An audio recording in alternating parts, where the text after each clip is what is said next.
जय भारत। दोस्तों, लोकसभा इलेक्शन 2024 ख़त्म हुआ और इसमें बीजेपी बहुमत में नहीं आ पाया।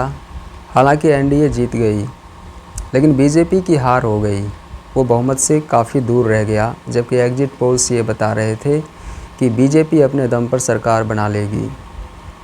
लेकिन बीजेपी बहुमत से दूर हो गई, बीजेपी की हार हुई और बीजेपी की हार का मतलब है मोदी की हार हुई। उनके दावों की हवा निकल गई, उनका गुब्बारा फुस हो गया। और ऐसा क्यों हुआ? मोदी क्यों हारे? इसी पर मैं आज बात करूंगा कि मोदी हारे क्यों, मोदी को किसने हराया।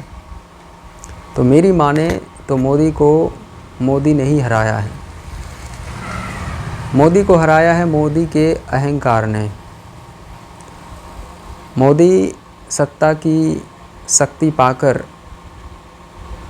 इतने अहंकारी हो गए थे, उसने अहंकार की सीढ़ियाँ इतनी चढ़ाई कर ली थी, उस टीले पर पहुंच गए थे जहाँ से उसे स्वर्ग दिखाई दे रहा था और वह अपने आप को देवता समझ बैठे। अहंकार के टीले पर बैठकर स्वर्ग ही उसे दिख रहा था और वह अपने आप को देवता समझ बैठे, अपने आप को भगवान बनाकर पेश किया लोगों के सामने। उन्होंने युवाओं की उपेक्षा कर दी। युवा रोजगार मांग रहे थे, नौकरी मांग रहे थे, उन्होंने युवाओं की उपेक्षा की। उन्होंने किसानों की उपेक्षा की। किसान अपने फसलों का सही दाम मांग रहे थे। नाजायज़ मांग नहीं है ये।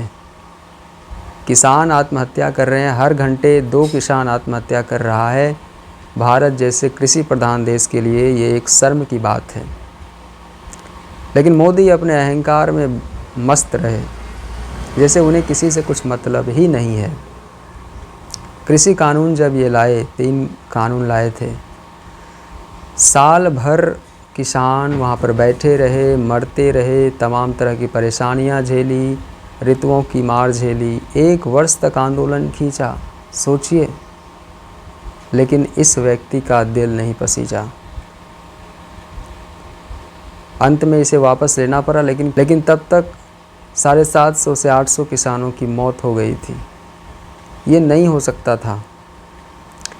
वो मरने से बच सकते थे अगर प्रधानमंत्री समय रहते उनसे मिलते, उनसे बात कर लेते, या फिर बिल को वापस ले लिया जाता। लेकिन उन्होंने तो बॉर्डर ही बना दिया।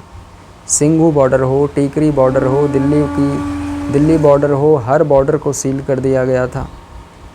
बैरिकेडिंग कर दी गई थी, कीलें ठोक दी गई थी, मोटी मोटी कीलें ठोक दी गई थी और कटीले तार से घेराबंदी कर दी गई थी। ऐसा किया गया था मानो कि ये भारत पाकिस्तान का बॉर्डर है और किसान हमारे दुश्मन हैं। उसे खालिस्तानी बताया जाने लगा, उसे आतंकवादी बताया जाने लगा इनके गोदी मीडिया के द्वारा। लेकिन मोदी अपने अहंकार में मस्त रहे। उन्हें यही भरोसा था कि हम 5 किलो चावल 80 करोड़ जनता को दे रहे हैं तो वो वोट हमें मिलेगा। वोट मिला भी, इसमें कोई शक नहीं है। बीजेपी सबसे बड़ी पार्टी बनकर उभरी है। लेकिन ज़रा सोचिए, ये सारा कुछ जो हो रहा था, ये सारी घटनाक्रम जो हो रही थी, इनसे बचा जा सकता था, लेकिन नहीं बच पाए, क्योंकि मोदी का अहंकार इतना ऊंचा था कि वह किसी की नहीं सुने। उसने किसी की नहीं सुनी। चाहे अजय मिश्रा टेनी हो, उसके बेटे ने किसानों पर गाड़ी चढ़ा दिया, किसान मर गए, लेकिन वो उसी अजय मिश्रा टेनी को लेकर नाचते रहे मंचों पर।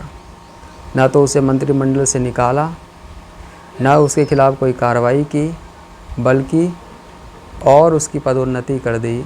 उन्हें मंच पर लेकर नाचते रहे। ये सारी चीज़ें किसान देख रहा था, युवा भी देख रहा था। ये सोशल मीडिया का ज़माना है और युवा सब कुछ देख रहा है, सुन रहा है, समझ रहा है। वह बोल भले ही ना रहा हो, लेकिन वह सही समय का इंतज़ार कर रहा था। और वो सही समय जब आया, चुनाव जब हुआ, तो परिणाम में उनका सारा आक्रोश दिख रहा है। अकेले उत्तर प्रदेश में भाजपा की इतनी बुरी गति हो गई कि उसने सपने में भी नहीं सोचा होगा। सपने के भीतर भी कोई अगर सपना देख रहा हो तब भी ऐसा नहीं सोच पा रहा होगा, लेकिन ये हुआ। तो युवाओं की अनदेखी, रोज़गार के नाम पर आप कहोगे कि पकौड़ा तल लो, तो युवा पकौड़ा कैसे तलेगा भाई? उन्होंने BA MA किया है, पकौड़ा तलने के लिए नहीं किया है ना।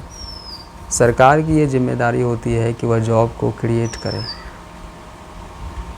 इंफ्रास्ट्रक्चर बनाए ताकि लोगों को जॉब मिल सके, लेकिन ऐसा तो नहीं किया आपने। ऊपर से जो एग्ज़ाम हो भी रहे थे, पेपर लीक हो जा रहे थे, एग्ज़ाम्स के पेपर लीक हो जा रहे थे। अब उनको कैंसिल कराने के लिए फिर से आंदोलन करना पड़ता था। एक तो वैकेंसी नहीं आ रही है तो उसके लिए आंदोलन करो कि सरकार वैकेंसी निकाले। वैकेंसी निकाला, एग्ज़ाम हुआ, तो एग्ज़ाम देकर आए तो पता चला कि एग्ज़ाम का पेपर लीक हो गया था। पेपर कैंसिल नहीं हो रहा जब तक ट्विटर कैंपेनिंग नहीं होगी, जब तक व्यापक आंदोलन नहीं होगा, तब तक साहबों को सूझेगा भी नहीं कि पेपर लीक हो गया तो इसे कैंसिल कर देना चाहिए। नहीं, उस पर भी छात्रों को ही आंदोलन करना पड़ेगा। तो ये जो भी सरकार युवा के खिलाफ गई है उसे उसकी कीमत चुकानी पड़ी है। मोदी कैसे इससे छूट सकते थे? मोदी भगवान थोड़ी ना हैं। अपने आप को डींगे मारिए, भगवान कहिए, लेकिन अवतारी कहिए, लेकिन वो सब काम ना आ पाया और मोदी जी सीधे धराम से। मुझे भी दुख होता है एक हिंदू होने के नाते। हिंदुओं के लिए वह एक बड़ा अच्छा नेता था वो, लेकिन उनका अहंकार फन तान रहा था, फुफकार रहा था। उनका अहंकार भगवान बन जाने को व्याकुल था। तिनका अगर अपने आप को भगवान समझने लग जाए तो तिनका को उसकी औकात दिखानी ज़रूरी होती है। तिनका नाव नहीं हो सकता।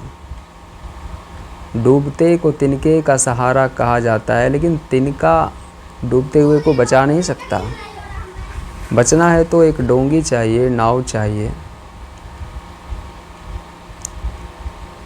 तो अपने आप को व्यर्थ अहंकार में इन्होंने रखा, भगवान बना के पेश किया जाने लगा इन्हें।